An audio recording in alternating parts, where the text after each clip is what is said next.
Hello students, welcome back to your studies और this is class third, fine। और हम पढ़ रहे थे chapter number 2 my family and me, मैं और मेरा परिवार। ठीक है, हमने इसमें बहुत सारी चीज़ें पढ़ी थी। अभी तो आप थर्ड क्लास के स्टूडेंट हो गए हो, बड़े बच्चे हो गए हो, तो आपको बहुत ढेर सारी चीज़ें पढ़ने को मिलने लगी हैं।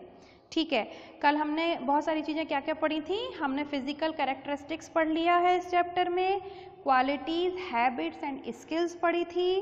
कल हमने पढ़ा था रिस्पेक्टिंग ईच अदर्स चॉइस, कि हमें एक दूसरे की पसंद का ख्याल रखना चाहिए, एक दूसरे की पसंद की, एक दूसरे की चॉइस की रिस्पेक्ट करनी चाहिए और आपस में झगड़ा बिल्कुल नहीं करना चाहिए। ओके, और मैंने ये भी कहा था कि अब आप एक बहुत इंपॉर्टेंट चीज़ पढ़ने वाले हो। तो पेज नंबर 14 खोल लो सब बच्चे बुक में, और हम पढ़ेंगे व्हाट इज हेरिडिटी।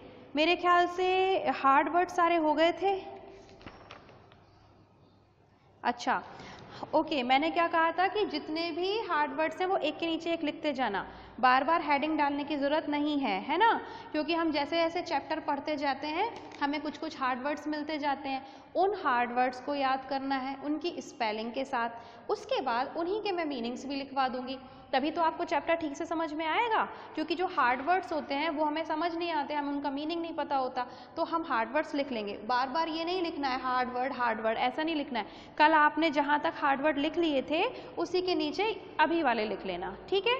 और मैं ये हार्ड वर्ड इसलिए बार बार लिखती हूँ हार्ड वर्ड, ताकि आपको वीडियो में कंफ्यूजन ना हो कि मैडम ने ये क्या लिख दिया, ठीक है। लेकिन आपको बार बार नहीं लिखना है, ठीक है। आपको क्या करना है, कल आपने शायद एमंग तक लिखा था, है ना, AMONGST तक लिखा था। उसके बाद फिर हम लिखेंगे हेरिडिटी।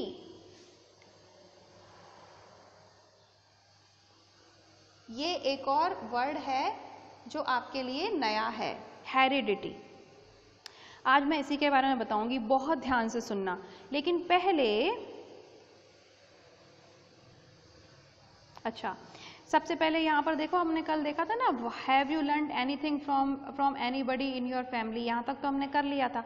अब एक और चीज़, एक और क्वेश्चन दिया है इसमें पेज नंबर 14 पे। अपन हेरिडिटी को अभी डिस्कस करेंगे, इससे पहले ये देखो, who do you respect the most among all your relatives। ये देखो यहाँ पर एक क्वेश्चन दिया है ना, आप अपने रिलेटिव्स में सबसे ज़्यादा रिस्पेक्ट किसका करते हो।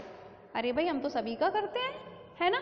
अच्छे बच्चे हो तो सभी का रिस्पेक्ट करते हो, अंकल आंट का, अपने कज़न्स का भी, मम्मी पापा का, ग्रैंड पेरेंट्स का, है ना, सबका रिस्पेक्ट करते हो। बट फिर भी अगर कोई ऐसा है जो आपको सबसे ज़्यादा पसंद है, जो सबसे ज़्यादा फेवरेट है आपका, वो पूछा गया है। इसका कुछ करना नहीं है, ऐसे ही पूछा है। चलो ठीक है, अब हम पढ़ते हैं हेरिडिटी। हेरिडिटी क्या होता है? आपने पढ़ा था क्या इस चैप्टर में? हाँ, हमने स्टार्टिंग में पढ़ा था ना कि हम अपने पेरेंट्स की तरह दिखते हैं। पढ़ा था ना कि हमारे फिजिकल कैरेक्टर्स क्या होते हैं और हम अपने पेरेंट्स की तरह कुछ कुछ दिखते हैं। सिबलिंग्स जो होते हैं वो भी थोड़े थोड़े एक दूसरे की तरह दिखते हैं। पेरेंट्स, पापा जो हैं वो ग्रैंड पेरेंट्स की तरह दिखेंगे, मम्मा जो है वो नाना नानी की तरह दिखेंगी, है ना। तो इसी चीज़ को हम कहते हैं हेरिडिटी। फिर से समझ लो। अब मैडम वो तो फिजिकल कैरेक्टरिस्टिक था, अब हेरिडिटी कैसे हो गया? तो ये हेरिडिटी ऐसे हो गया क्योंकि इसे फिजिकल कैरेक्टरिस्टिक और हेरिडिटी दोनों कहते हैं। अब देखो, ध्यान से सुनना, हम हमारे पेरेंट्स की तरह दिखते भी हैं और होते भी हैं। कैसे? अब जैसे कभी कभार तो हमने फिजिकल कैरेक्टरिस्टिक देखी थी जो हम एक्सटर्नली दिखते हैं, ऊपर से हमारी बॉडी कैसे दिखती है उसको हम कहते हैं फिजिकल कैरेक्टरिस्टिक्स। जैसे कि आप अपनी मम्मा की तरह गोरे गोरे हो सकते हो, या फिर अपने पापा की तरह सांवले हो सकते हो, है ना। और या तो आप अपने पापा की तरह लंबे हो सकते हो, ठीक, और या तो आपकी मम्मी की तरह आपके बाल कर्ली हो सकते हैं, ऐसा भी हो सकता है ना। आपकी मम्मा आपकी नानी की तरह दिखती होंगी, या फिर आपके नाना जी की तरह दिखती होंगी। आपके पापा दादाजी की तरह हो सकते हैं, बहुत गुस्से वाले नहीं, बहुत लंबे हो सकते हैं, या फिर उनकी आईज नीली भी हो सकती हैं। तो कुल मिला के बात ये है कि हमने ये तो पढ़ लिया कि कुछ कुछ चीज़ें हमारे पेरेंट्स की तरह दिखती हैं, लेकिन कुछ कुछ चीज़ें हमारे नेचर में होती हैं जो हमारे पेरेंट्स की तरह होती हैं, ठीक है, उसे भी हेरिडिटी कहते हैं। कहने का मतलब हम बॉडी में कैसे दिखते हैं, हम बॉडी में देखने में तो अपने पेरेंट्स की तरह होते ही हैं, लेकिन हमारा नेचर भी हमारे पेरेंट्स की तरह होता है। ये भी हो सकता है कि आपके पापा को बहुत गुस्सा आता हो और मम्मा को तो बिल्कुल ही गुस्सा ना आता हो, तो फिर आपको क्या है, आपका क्या सीन है, आपको गुस्सा आता है पापा की तरह या बिल्कुल नहीं आता है मम्मा की तरह? तो ये आपका नेचर हो गया, ठीक है। ये आपकी बॉडी में तो दिखाई नहीं देगा, लेकिन आपके नेचर में होगा। तो बहुत सारी ऐसी क्वालिटीज़ जो आपके नेचर में होती हैं उसको हेरिडिटी कहते हैं, जो आपको कहाँ से मिलती हैं, आपके पेरेंट्स से मिलती हैं, है ना। तो इसको ही हेरिडिटी कहते हैं। इतना टफ भी नहीं था वैसे, सिंपल ही है। तो इसको हम पढ़ लेते हैं एक बार। What is heredity? You have read that we share physical characteristics with our parents. हमने पढ़ा है कि हम हमारे पेरेंट्स से फिजिकल कैरेक्टरिस्टिक्स को शो करते हैं, पढ़े थे हम। Our parents share them with their parents. हमारे पेरेंट्स किससे शेयर करते हैं? उनके पेरेंट्स से। There is much probability that people in a family have similar features. इसकी बहुत संभावना होती है। अभी हमारे पास एक वर्ड आ रहा है प्रोबेबिलिटी। प्रोबेबिलिटी ये होता है बहुत सारी संभावना कि ऐसा हो सकता है, इसके चांसेस हैं। और हम क्या देख रहे हैं, ये क्या कह रहे हैं कि there is much probability. Probability मतलब इसके चांसेस होना। There is much chances that people in a family have similar features, कि एक ही फैमिली के लोगों के अंदर बहुत सारे सेम फीचर्स होते हैं। देखा था ना हमने पहले, ठीक है। Many times people can even identify the parents of a child because of the resemblance.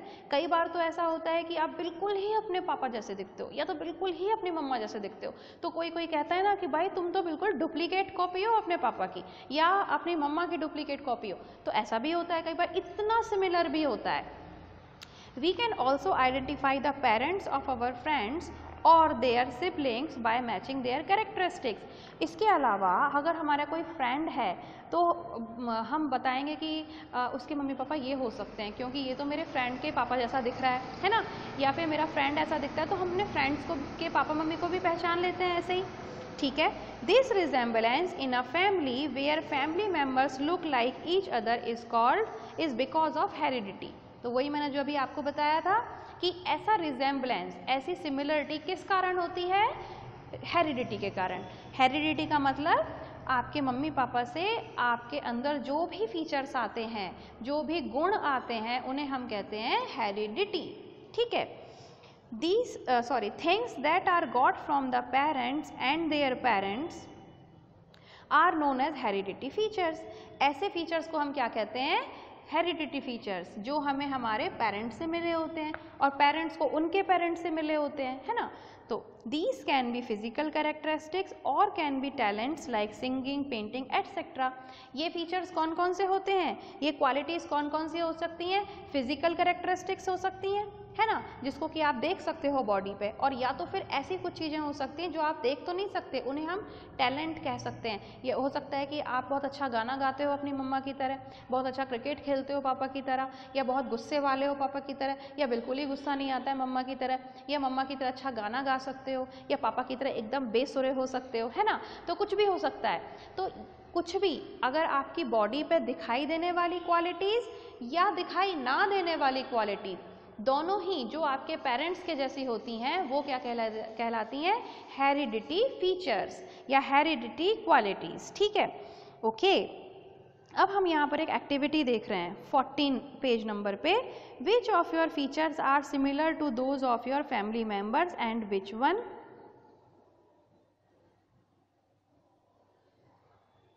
Okay, which of your features are similar to those of your family members.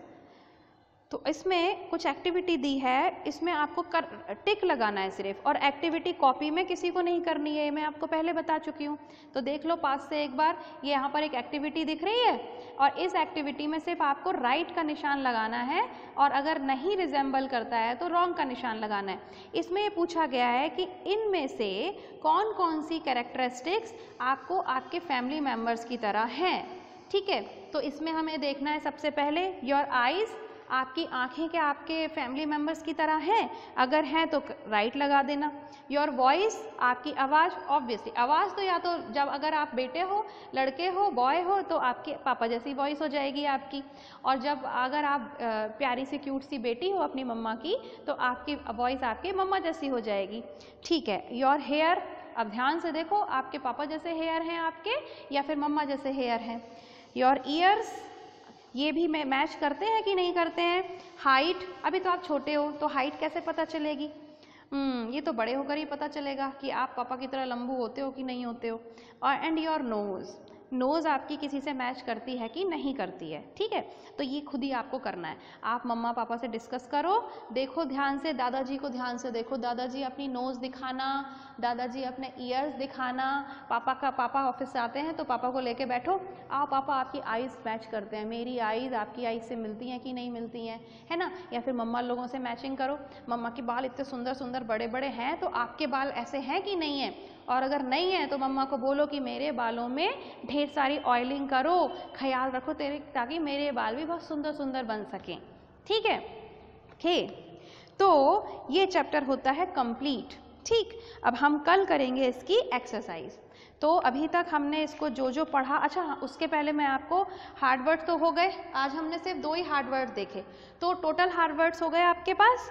अब हम कल इसके पहले तो वर्ड मीनिंग्स लिखेंगे, है ना, और उसके बाद हम लिखेंगे, हम जाएंगे एक्सरसाइज। तो कल हम वर्ड मीनिंग्स करेंगे और एक्सरसाइज करेंगे, तो ये हमारा चैप्टर हो जाएगा कंप्लीट, ठीक है। तो तब तक एक बार वापस रीडिंग लगाओ चैप्टर की, और जिन बच्चों के पास बुक्स नहीं हैं वो वीडियोस देखो अच्छे से, और रिजेंबल करो अपने मम्मी पापा से कि कौन कौन सी चीज़ें आपकी उनके साथ मैच करती हैं, ठीक है। तो we will meet tomorrow, good bye.